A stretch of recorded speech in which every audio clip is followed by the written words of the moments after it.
For the first time in history, people and machinery are working together, realizing a dream.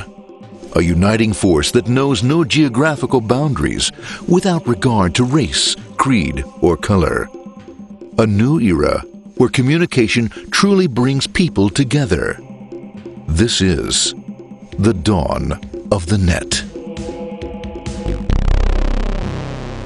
Want to know how it works? Click here to begin your journey into the net. Now, exactly what happened when you clicked on that link? You started a flow of information. This information travels down into your own personal mailroom, where Mr. IP packages it, labels it, and sends it on its way. Each packet is limited in its size. The mailroom must decide how to divide the information and how to package it. Now, the package needs a label containing important information, such as sender's address, receiver's address, and the type of packet it is.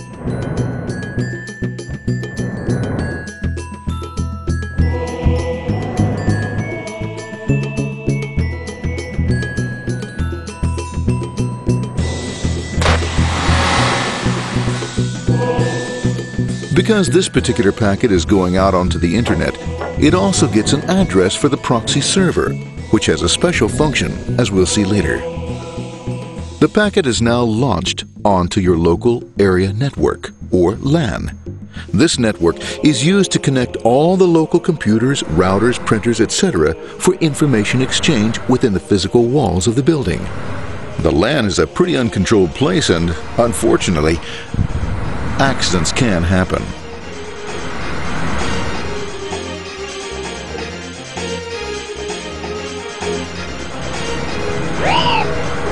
The highway of the LAN is packed with all types of information. These are IP packets, Novell packets, Apple Talk packets. They're going against traffic, as usual. The local router reads the address and, if necessary, lifts the packet onto another network. The router, a symbol of control in a seemingly disorganized world. Whoops, sorry about that. Let's go with this one here, this one here.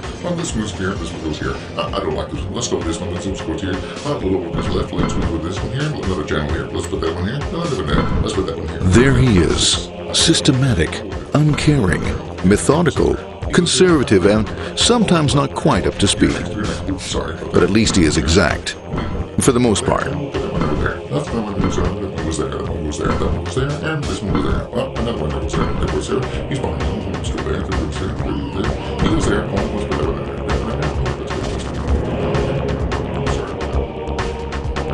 there. As the packets leave the router, they make their way into the corporate intranet and head for the router switch. A bit more efficient than the router switch plays fast and loose with IP packets, deftly routing them along their way. A digital pinball wizard, if you will. Here we go. Here comes another one. And it's another. Watch this, Mom. Here goes. Whoop, we're on the back. Hey, in there, in there, in there. Over to the left, over to the right, over to the left, over to the right. You got it. Here it comes. Right on. He shoots. He scores. It's going. Hey, Wayne, here, watch out. Here comes another one. Oh, here we go. And it's gone. As packets arrive at their destination, they're picked up by the network interface, ready to be sent to the next level. In this case, the proxy. The proxy is used by many companies as sort of a middleman in order to lessen the load on their internet connection, and for security reasons as well. As you can see, the packets are all of various sizes, depending upon their content.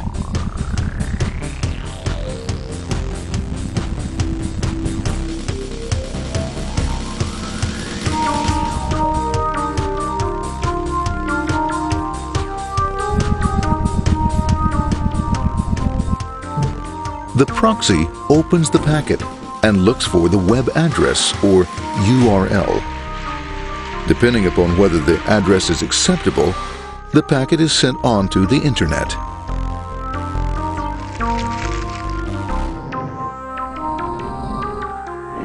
There are, however, some addresses which do not meet with the approval of the proxy, that is to say, corporate or management guidelines.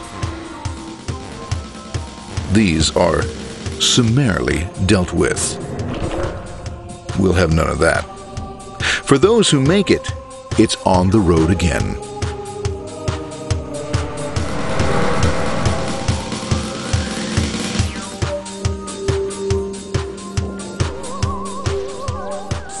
Next up, the firewall.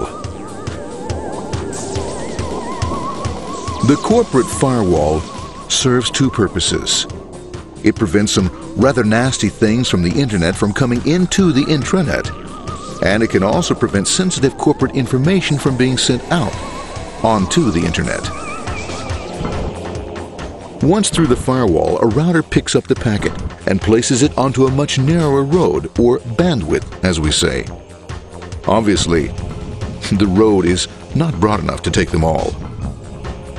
Now you might wonder what happens to all those packets which don't make it along the way. Well, when Mr. IP doesn't receive an acknowledgement that a packet has been received in due time, he simply sends a replacement packet.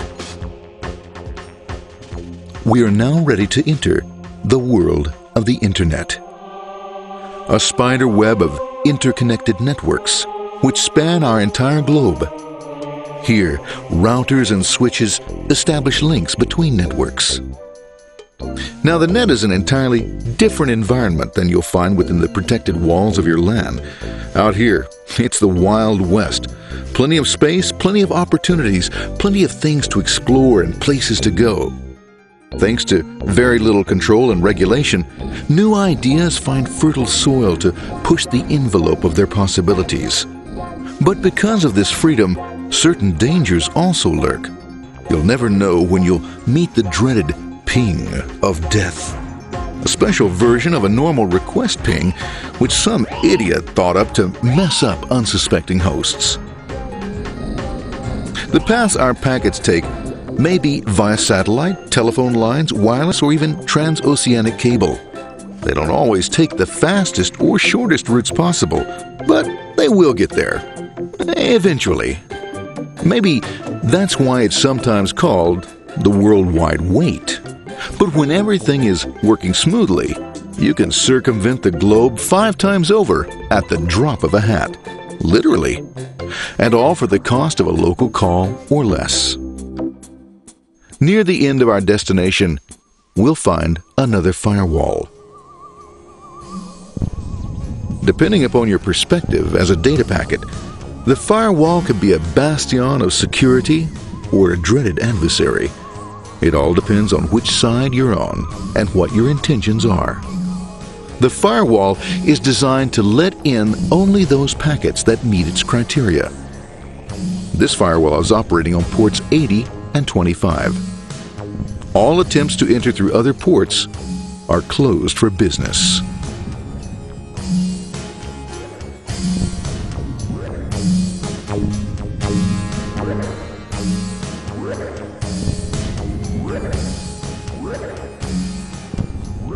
Port 25 is used for mail packets,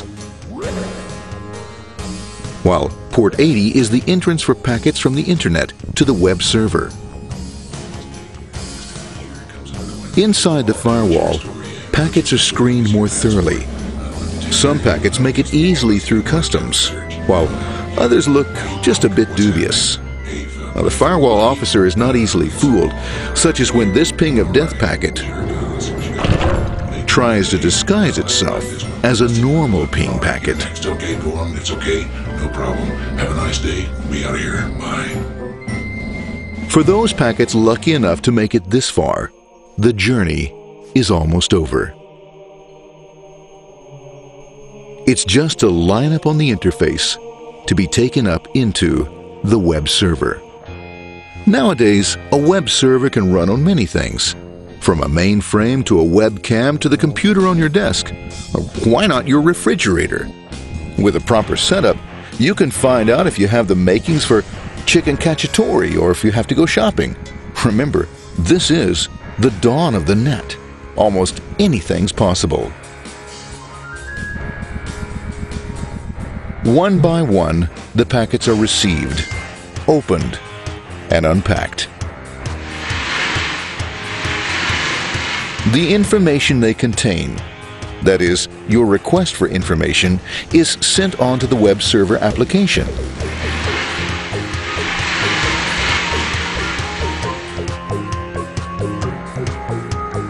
The packet itself is recycled,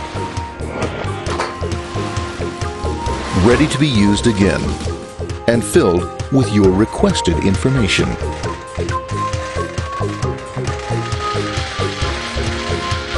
Addressed and sent out on its way back to you.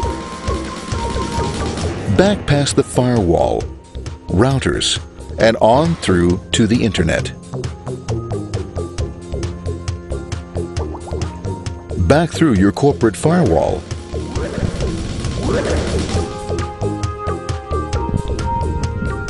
And onto your interface.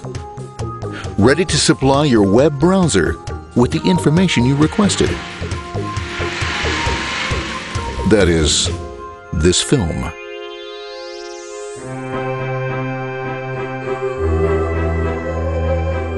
Pleased with their efforts and trusting in a better world, our trusty data packets ride off blissfully into the sunset of another day, knowing fully they have served their masters well.